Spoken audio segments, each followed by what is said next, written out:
Hello friends, welcome back to my channel. आइए सुनते हैं इस कहानी को। मैं अपने बूढ़े बाप के साथ घर में अकेली रहती थी। एक रोज रात को घर का दरवाजा बंद करने गई तो दरवाजे के पीछे एक लड़का बैठा रो रहा था। मैंने उससे रोने की वजह पूछी तो मेरे आगे हाथ जोड़कर बोला, प्लीज मेरी जान बचा लो, मेरे पीछे पुलिस पड़ी है। मैं उस पर तरस खाकर उसे अपने कमरे में ले आई। सुबह के वक्त मैंने उसे खाना खिलाया और बोली, अब तुम चुपके से चले जाओ, अगर पापा जी ने देख लिया तो कयामत आ जाएगी। वो बहुत खुश हुआ और चला गया। कुछ देर बाद मैं जब सोने के लिए अपनी चारपाई पर लेटी तो अचानक मेरी नजर उस लड़के की एक चीज पर पड़ी। उसे मैंने गौर से देखा तो मेरी आंखें फट पड़ी, मेरी आंखों से आंसू बह गए। मैं खुद अपने साथ क्या कर बैठी थी। दिल करता जमीन फटे और मैं उसमें समा जाऊं, क्योंकि मेरा नाम सिया है। मेरे पापा भाई को डांट रहे थे, संदीप मैं तुम्हें आखिरी बार कह रहा हूँ कि अपने आवारा दोस्तों को छोड़ दो, नहीं तो मुझसे बुरा कोई नहीं होगा, मैं तुम्हें इस घर से निकाल दूंगा। पापा संदीप भाई पर बरस पड़े थे, क्योंकि उनसे आज भी एक बुजुर्ग ने शिकायत की थी कि संदीप और उसके दोस्त सड़क पर खड़े होकर शरारतें कर रहे थे, जिसकी वजह से शरीफ लड़कियों को कहीं आने जाने में परेशानी होती है। पापा ने भाई को खूब खरी खोटी सुनाई। पापा बोले, संदीप मैंने तुम्हें इसी दिन के लिए पाल पोस कर बड़ा नहीं किया है कि तुम अपनी जवानी आवारागर्दी में गुजार दो। कल से तुम मेरी दुकान पर बैठोगे, क्योंकि मेरी बूढ़ी हड्डियों में अब इतनी जान नहीं रही कि मैं सारा सारा दिन मेहनत मजदूरी करूं। पापा अपना फैसला सुनाकर आगे बढ़ गए थे।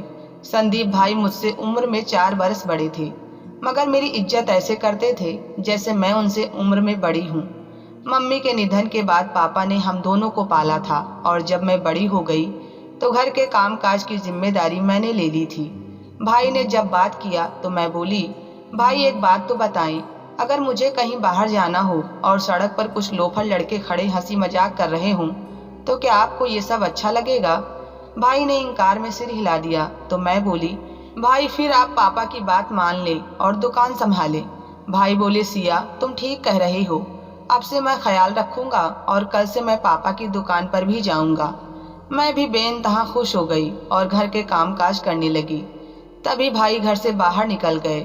अभी कुछ ही घंटे गुजरे होंगे कि गली में शोर उठने लगा और तरह तरह की आवाजें आने लगी। सबसे बुरी आवाज जो मेरे कानों में पड़ी कि देखो देखो ये तो मर गया है। मेरा दिल टूट सा गया कि ना जाने कौन मर गया। तभी हमारे दरवाजे पर कोई आया और लाश रखकर आवाज लगाई। मैं भागकर देखने के लिए आगे बढ़ी तो मुझ पर जैसे आसमान गिर पड़ा। मेरी नजर लाश पर पड़ी तो मेरे सामने मेरे जवान भाई की लाश पड़ी थी। मैं सोच भी नहीं सकती थी कि मेरा भाई संदीप हमें यूं छोड़कर जा सकता है। मोहल्ले वाले पापा को भी सहारा देकर घर लाए थे। कुछ ही देर में भाई की अर्थी हमारे घर से उठ गई और वो हमेशा हमेशा के लिए हमें अकेला छोड़कर विदा हो गए थे। उनके जाने के बाद हमारे घर में उदासी का राज हो गया था। पापा मुझसे छुप छुप कर सारा दिन रोते रहते और मैं प्याज काट कर रोती रहती ताकि पापा को पता न चले कि मैं भी रो रही हूँ। जवान बेटी की मौत ने पापा की कमर तोड़कर रख दी थी। एक दिन पापा मुझसे कहने लगे कि जिंदगी का कोई भरोसा नहीं है, अपने जीते जी मैं तुम्हारी शादी करके तुम्हें विदा कर दूं ताकि मैं सुकून से मर सकूं, वरना मेरे बाद तुम अकेली रह जाओगी।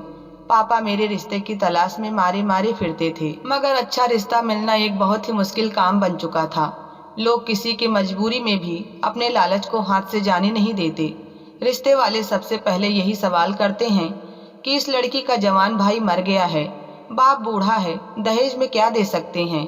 लोगों की ये बातें सुनकर मैं खून के आंसू बहाती रहती थी। एक दिन मैं शाम की पूजा करके आंगन में बैठ गई। पापा तो हर वक्त बीमार रहते थे।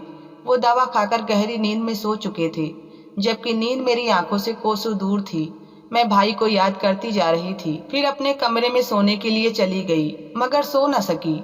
यूं ही आधी रात गुजर चुकी थी। अचानक मुझे याद आया कि मैं आज घर का मेन दरवाजा बंद करना भूल ही गई। मैं जल्दी से उठी और दरवाजा बंद करने के लिए चली गई। दरवाजा बंद करने लगी, तभी एक लड़का हमारे दरवाजे के पीछे बैठकर रो रहा था। उसे देखकर मैं बहुत ज्यादा डर चुकी थी। इससे पहले कि मैं उसको चोर समझकर चीखती चिल्लाती, वो जल्दी से मेरी तरफ बढ़ा और मेरे कदमों में बैठकर मेरे आगे हाथ जोड़कर बोला, प्लीज मेरी जान बचा लो, मेरे पीछे पुलिस पड़ी है। वो लड़का मेरे भाई की ही उम्र का था। मुझे ऐसा लगा जैसे संदीप मुझसे कुछ कह रहा हो, सिया मुझसे गलती हो गई है, प्लीज मुझे पापा से बचा लो। मेरा दिल एक ही पल में पिघल गया और मैं बोली, मेरे पीछे चले आओ। मैंने उस लड़के को अपने कमरे में जगह दे दी थी। मैं बोली, इस कमरे में तुम आराम से रह सकते हो। इतना कहकर मैं बाहर जाने लगी तो उसने मुझे पुकारा और बोला, मैंने आपसे कहा कि मेरे पीछे पुलिस लगी हुई है। आपको इतना तो मालूम होगा कि पुलिस किसी अच्छे इंसान के पीछे नहीं लगती। तो फिर आपने मुझ पर भरोसा कैसे कर लिया, मुझे पनाह कैसे दे दी? उसका सवाल सुनकर मेरी आंखें भीग गई थी। मैं बोली, मेरा एक भाई था, उसका नाम संदीप था। वो कोई गलती करता तो मुझसे यूं ही मदद मांगता था कि मैं उसे पापा से बचा लूं। तुमने मदद मांगी तो सोचा क्या पता इस तरह तुम्हारी मदद करने से मेरे भाई की आत्मा को खुशी मिले। वो लड़का थोड़ा बुझा सा हो गया और बोला, मुझे आपके भाई की मौत का सुनकर बहुत दुख हुआ है। मेरा नाम विजय है। मैं कोशिश करूंगा कि जिस कदर मुमकिन हो सके मैं आपकी मदद करूं। उसकी बात सुनकर मैं कमरे से बाहर आ गई। हमारे घर में 2 ही कमरे थे, एक में पापा सो रहे थे और दूसरे में मैंने उस लड़के को पनाह दे दी। अब मुझे खुद पर हैरत हो रही थी कि मैंने कैसे एक अनजान शख्स को अपने घर में रहने की जगह दे दी। खैर, मैं सारी रात भगवान की पूजा में लगी रही। सुबह 4:30 बजे मैंने जल्दी से नाश्ता बनाया और विजय के पास ले गई। वो भी जाग रहा था। वो नाश्ता देखकर बेहद हैरान हुआ था। मैं बोली, अब तुम चुपके से चले जाओ, पापा ने देख लिया तो कयामत आ जाएगी। उसने जल्दी से नाश्ता किया और मेरा शुक्रिया अदा करता हुआ बाहर निकल गया। थोड़ी देर बाद पापा भी जाग गए थे, जबकि मैं विजय के बारे में सोचने लगी कि न जाने वो बेचारा कौन था और उसकी क्या मजबूरी थी। खैर, मैं घर के कामों में बिजी हो गई। जैसे ही रात हुई मुझे विजय का ख्याल आया था। तभी थोड़ी देर बाद मुझे किसी के दीवार से कूदने की आवाज़ सुनाई दी थी। मैं जल्दी से बाहर निकली तो सामने विजय खड़ा था। उसने मेरे सामने फिर से हाथ जोड़ लिए और बोला, आज की रात भी मुझे पनाह दे दो। मैंने आज की रात भी उसे अपने कमरे में जगह दे दी थी। जब मैं जाने लगी तो वो बोला, आपको अपने भाई की याद आती है? मेरी आंखों से आंसू निकलने लगे थे। मैं बोली कि भाई के बाद सब कुछ उजड़ गया है। बाप बिस्तर से लग गया है, दुकान बंद हो गई है, घर में खाने के लाले पड़ गए हैं। भाई नहीं है तो ऐसा लगता है कि कुछ भी नहीं है। विजय बोला, तुम फिक्र ना करो, मैं तुम्हारा साथ दूंगा, जैसे आपने मुश्किल में मेरा साथ दिया है। आपका नाम क्या है? मैंने जवाब दिया, मेरा नाम सिया है। इतना कहकर मैं वहाँ रुकी नहीं थी। भाई की मौत के बाद मैं हर वक्त डर डर कर रहा करती थी, मगर अब 2 रातों से मुझे कोई डर नहीं लग रहा था। ऐसा लगता था जैसे मेरी सुरक्षा के लिए भाई ने किसी को भेज दिया हो। मैं बाहर आकर लेट गई थी, मगर आज मेरी आंखों के सामने बार बार विजय का चेहरा आ रहा था। आज फिर से सुबह सुबह ही विजय घर से निकल गया था। दिन के 10 बजे पापा बाहर टहलने गए हुए थे और थोड़ी देर बाद जब वो लौटे तो उनके साथ विजय को देखकर मैं तो हैरान रह गई थी। अब वो मेरी तरफ देखकर बोले, सिया, ये लड़का तुम्हारे स्वर्गवास हुए भाई का दोस्त है, इसके लिए चाय पानी का बंदोबस्त करो। मैं जल्दी से चाय बनाने के लिए किचन में चली गई। जब मैं लौट कर बाहर आई तो विजय पापा से सवाल पर सवाल पूछ रहे थे। पापा बोले, मैंने तो कभी अपने बेटे के मुंह से तुम्हारे नाम का कोई जिक्र नहीं सुना। तो विजय मुस्कुराकर बोला, आप बिल्कुल ठीक कह रहे हैं, क्योंकि मैं और संदीप बहुत गहरे दोस्त नहीं थे। हमारी दोस्ती इत्तेफाक से हुई थी। संदीप बहुत अच्छा था और हम मिलकर कोई काम करने का सोच रहे थे। फिर अचानक उसकी मौत हो गई। पापा की आंखों में आंसू आ गए थे। विजय बोला, अंकल, मैं बेसहारा हूँ। आप सर पर हाथ रख दोगे तो ऐसा लगेगा कि मुझे मेरा बाप मिल गया है। विजय ने इतने से वक्त में पापा पर पता नहीं क्या जादू किया था कि पापा ने विजय को गले से लगा लिया। जब पापा फ्रेश होने के लिए गए तो मैं जल्दी से बोली, विजय, आप मेरे भाई के दोस्त थे, मगर आपने कभी जिक्र नहीं किया। विजय कुछ लम्हों के लिए चुप हो गया था, फिर बोला, नहीं सिया, मैं संदीप का दोस्त नहीं था। मैंने तो उसका जिक्र ही तुम्हारे मुंह से सुना था। दरअसल बात यह है कि मैंने तुमसे वादा किया था कि मैं तुम्हारा साथ दूंगा, तभी तुम्हारे पापा के पास आकर झूठ बोल दिया। विजय मुझे आज आपके बजाय तुम कह रहा था और मुझे उसका इस तरह से बात करना बहुत अच्छा लग रहा था। मैं विजय से थोड़ी देर बातचीत करने के बाद सोने चली गई। अगले दिन जब विजय फिर से पापा के पास आया तो उसने पापा से एक ऐसी बात कही कि मैं तो चकरा कर ही रह गई थी। वो बोला, अंकल मैं जानता हूँ कि आप सिया की शादी के लिए फिक्रमंद हैं। अगर मैं ये कहूँ कि मैं सिया से शादी करना चाहता हूँ तो आपका क्या जवाब होगा? पापा की आंखों में आंसू आ गए थे। वह बोले, इससे ज्यादा अच्छी बात और क्या हो सकती है। पापा की रजामंदी सुनते ही मैं भागकर अपने कमरे में चली गई थी। अगले ही दिन विजय शाम को मुझे मंदिर ले गया और साथ ही साथ पापा और पापा के कुछ रिश्तेदार भी गए थे। बहुत ही सादगी से हमारा विवाह हो गया था, मगर मैं इस शादी की वजह से बहुत खुश थी। इतनी खुशी कि मेरे पैर जमीन पर नहीं लगते थे। मैंने अपने हाथों से अपना कमरा सजाया था जहां हमने अपनी शादीशुदा जिंदगी का सफर शुरू किया था। काश ये सब कुछ सच होता। बाद में विजय की हकीकत जानकर मेरे होश उड़ गए थे। अभी तो विजय न सिर्फ बेहतरीन पति साबित हुआ, बल्कि वो बहुत ही अच्छा दामाद भी था। पापा का भी बहुत ज्यादा ख्याल रखता था। मुझे तो उसने सर आंखों पर बिठा रखा था। मेरे साथ ऐसा बर्ताव करता जैसे मैं उसकी महबूबा हूँ। मैं उसके साथ इतनी खुश थी कि भाई की जुदाई का गम भी भरने लगा था। पापा अब इत्मीनान हो चुके थे। उन्हीं दिनों मुझे पेट से होने की खुशखबरी मिली थी। मेरे तो कदम जमीन पर ही नहीं टिकते थे। लेकिन फिर उन्हीं दिनों पापा भी हमें छोड़कर चले गए। एक रोज पापा की तबीयत अचानक बहुत खराब हो गई। विजय उन्हें डॉक्टर के पास ले गए, मगर डॉक्टर ने बताया कि वो तो रास्ते में ही दम तोड़ चुके थे। उनके आखिरी शब्द यही थे कि मैं अपने बेटे से मुलाकात के लिए जा रहा हूँ। मैं टूट कर रह गई थी, मगर विजय की बेपनाह मोहब्बत ने मुझे सहारा दिया था। मैं अक्सर यही सोचती थी कि मुझ में ऐसा क्या है जो मेरा पति मुझसे इतनी मोहब्बत करता है। पापा की 13वीं भी हो गई थी। एक दिन विजय बोले, मैं तुम्हें अपने घर लेकर जाना चाहता हूँ। मैंने भी खुशी खुशी हामी भर ली थी, मगर मैं कहाँ जानती थी कि विजय के घर जाते ही मुझसे मेरी सारी खुशियाँ छिन जाएंगी। विजय के घर गई तो ये देखकर हैरान रह गई कि वो तो बहुत बड़ा और खूबसूरत घर था। मैं भी बहुत खुश थी। हम दोनों देर रात तक बातें करते रहे। फिर मेरी आंख लग गई। दिन चढ़ते ही आंख खुली थी तो मुझे अपने बगल में विजय नजर नहीं आया। मैं जल्दी से उठी और बिस्तर को ठीक करने लगी। तभी मेरी नजर एक लिफाफे पर पड़ी जो जरूर विजय की ही थी। मैंने उसे खोल कर देखा तो आंखें फट गई, क्योंकि उस लिफाफे में मेरी तस्वीरें थीं। ऐसी तस्वीरें जो मुझसे छुप कर खींची हुई थी। मैं कभी बाजार से कुछ खरीद रही होती तो कभी बस में सफर कर रही होती थी। मैं थर थर कांपने लगी, क्योंकि वो तस्वीर तो मेरी 2 साल पहले की थी। मेरी समझ में कुछ भी नहीं आ रहा था। मैं कमरे से बाहर निकली तो चारों तरफ का जायजा लेने लगी। घर मेरी सोच से भी ज्यादा बड़ा और हसीन था, जहाँ पर कीमती चीजें बिखरी पड़ी थी। मैं कमरों में जा जाकर देखती रही, उनकी सजावट देखकर दंग होती रही। एक कमरा बंद था, मुझे उसकी चाबी नहीं मिल रही थी। मुझे लगा मुझे वो कमरा हर हाल में खोल कर देखना चाहिए, इसीलिए मैं यहाँ वहाँ उस कमरे की चाबी तलाश करती रही।